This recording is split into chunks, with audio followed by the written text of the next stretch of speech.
When they make baseballs for the pros, they aren't just playing around.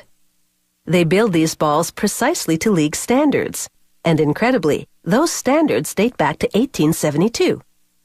Each ball is uniform in circumference and weight, so the game is an equal contest.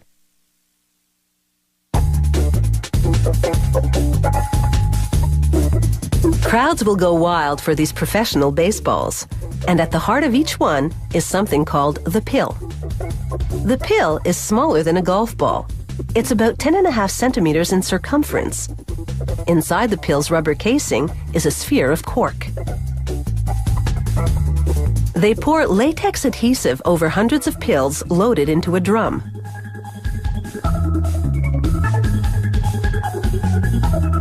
Rollers spin the drum to evenly coat the pills with the adhesive.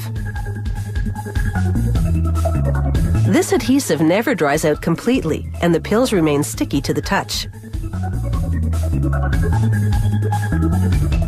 Next, they loop 4-ply wool around the pill. This machine spins the pill to wind the yarn around it. This winding substantially fattens the pill. It's the first time a camera has ever been allowed to record this proprietary machine, so we can't show you all of it.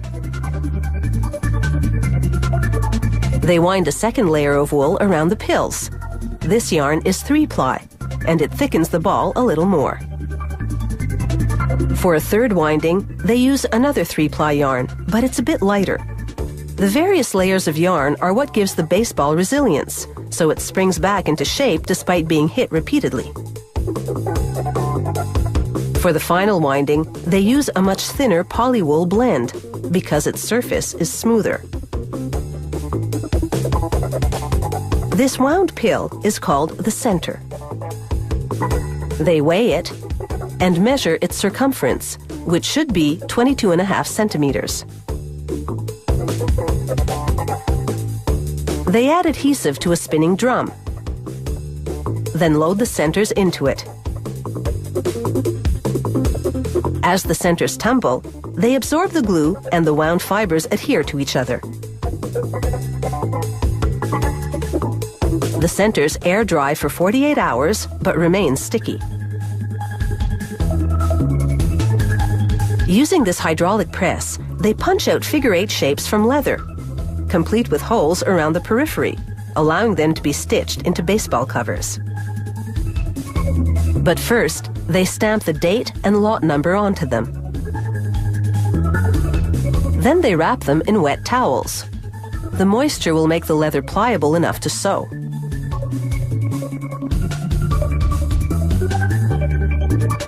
They roll the water-based adhesive onto one side of the cutouts, which sticks to the moist leather. They press 2 cutouts to the center sticky surface. It's an exact fit.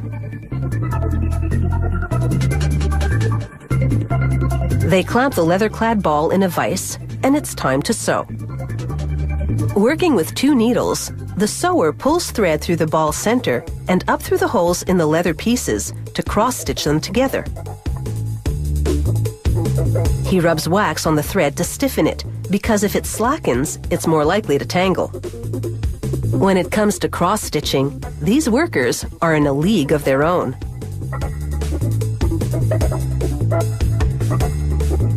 They make quick work of the 108 stitches in each ball.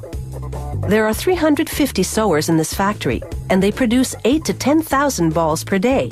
That's a lot of home runs.